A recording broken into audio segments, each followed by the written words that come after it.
Howdy, friend. Sam Houston here, hoping you're living in high cotton. And if you're lucky enough to be in Texas, I know you're most of the way there. Now enjoy your daily dose of Texas history and Texas pride.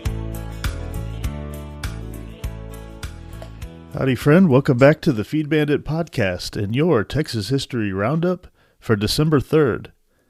In 1850, the Joint Mexican-U.S. Boundary Commission met in El Paso to resume deliberations begun in July 1849. The survey between El Paso and Matamoros was completed with little difficulty, but negotiations over the New Mexico-Mexico boundary was contentious, and the full boundary was not officially established until October 1855. In 1854, the first significant Polish immigration to Texas occurred when a group of about 100 Polish families landed at Galveston. They founded the town of Panna Maria, or Virgin Mary, in Karnes County on December 24th, near the junction of Cibolo Creek and the San Antonio River.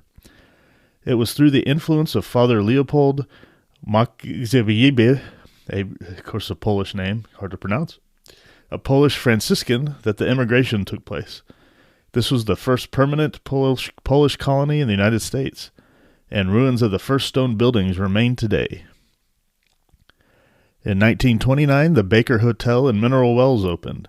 The 14-story hotel had 450 rooms, a complete gymnasium, gift shops, and valet service.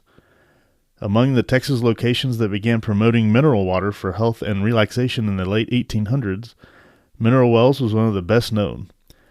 In 1881, Billy Wiggins had drilled what he called the Crazy Well due to its significant level of lithium, which is still an acknowledged treatment for bipolar disorder or manic depression.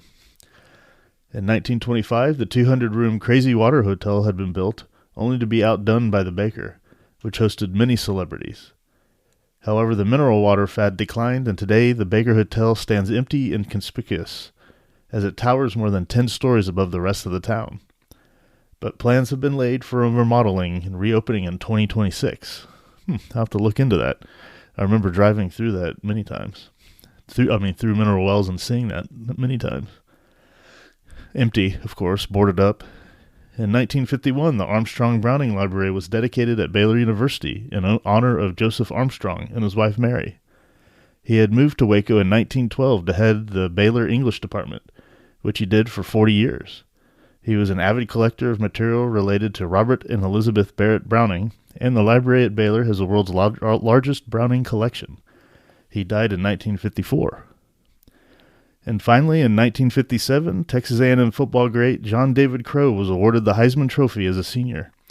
He was the first draft pick by the Chicago Cardinals and played 11 seasons in the NFL. A&M coach Paul Bear Bryant called him the greatest all-around back I ever coached. And after a playing career, Crow coached at the college level and in the NFL before serving as athletic director at Texas A&M. He was named to the NFL 1960s All-Decade Team. Crow was born in Louisiana in 1935 and died in College Station in 2015. All right, and that, my friend, was your Texas History Roundup for December 3rd. Thank you so much for listening, and we'll catch you back here tomorrow. And remember, Texas first. Well, there you have it. If you like our podcast, check us out at feedbandit.com. There you'll find awesome Texas First outdoors gear and apparel. Your purchase helps support the Bandits and keeps this podcast on the air, fighting for you and for Texas. Remember, preserve the tradition, protect the legacy. Until next time.